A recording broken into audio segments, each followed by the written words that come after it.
Hi mga mi! Panibagong araw, panibago na naman pong kaetyosa ng Ante nyo Mina. And for today's video mga mi, kami ay gagala kasama si Santa. Tare!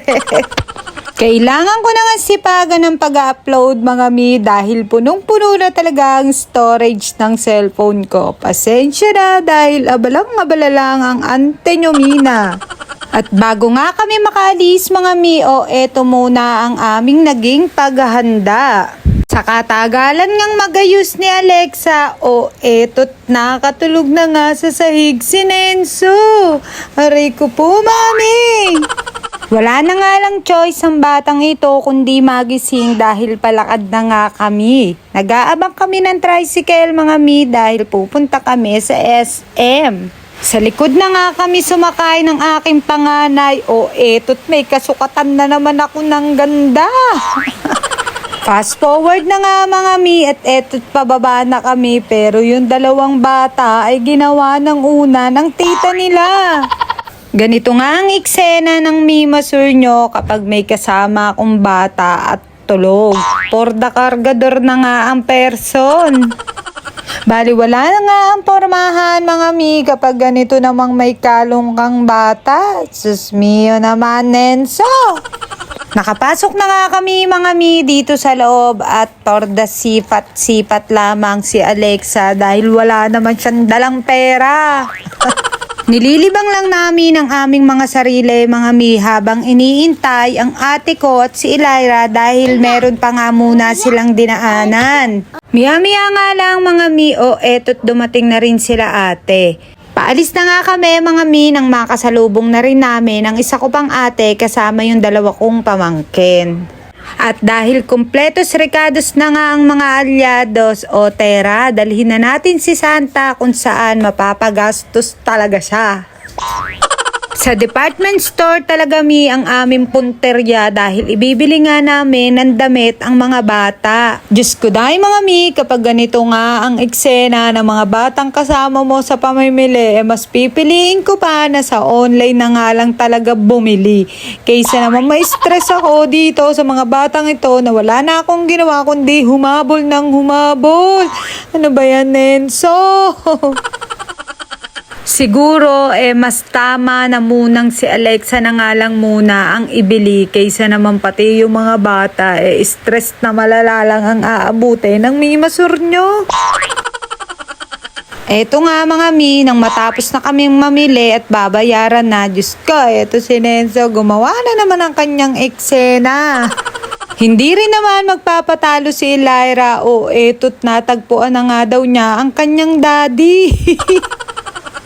Akala ko siya'y tapos na, pati din naman tong si Daniel Padilla. Diyos ko dahil Elyra, ano ko si Catherine Bernardo? Charat! Pagkatapos nga naming mamili mga mi, eto't kakain na muna ang mga person. Ang dami ko talagang guto mga mi dahil nga ako ay naging tagahabol. Dito nga sa lamesa, itong si Nenso, pil na niya talaga na akala mo naman ay meron pa siyang iniinom.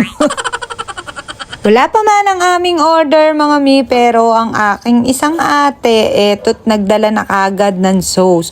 Mukhang gutom na gutom ang aking mga anak dahil nilalantakan na kagad. Miya-miya nga lang mga mi, etong bunso ko ay nagiging super science na.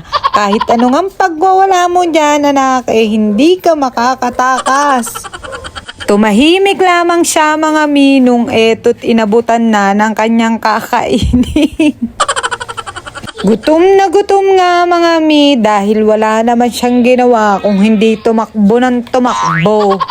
Anyways mga mi, kung mapapansin nyo, wala dito si Alex at si Sohad. Dahil itong panganay ko, very timing talaga ang mga padali. Kung kailan naman magkakainan na, tsaka naman magsasabing mag-CCR. Alam naman sa mga ganitong panahon, napakadaming tao dito at ang haba ng pila. Patapos na nga kaming kumain nang dumating ang dalawa. Kaya naman itong si birthday boy, ang aking pamangkin si Sohan, na sumama lang sa kanyang pinsang si Alex ang ganda.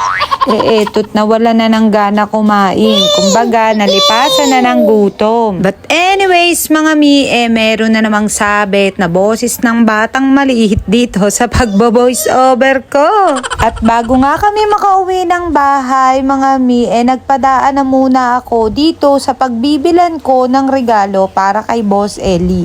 Dahil ang bidyong ito, mga mi, ay kuha talaga bago pa ang Christmas party nila Boss Eli. Wala siyang ka-idea mga mi kung ano ang aking iririgalo dahil pinauna na nga namin silang umuwi kasama yung aking dalawang pamangkin at ang ate naming panganay.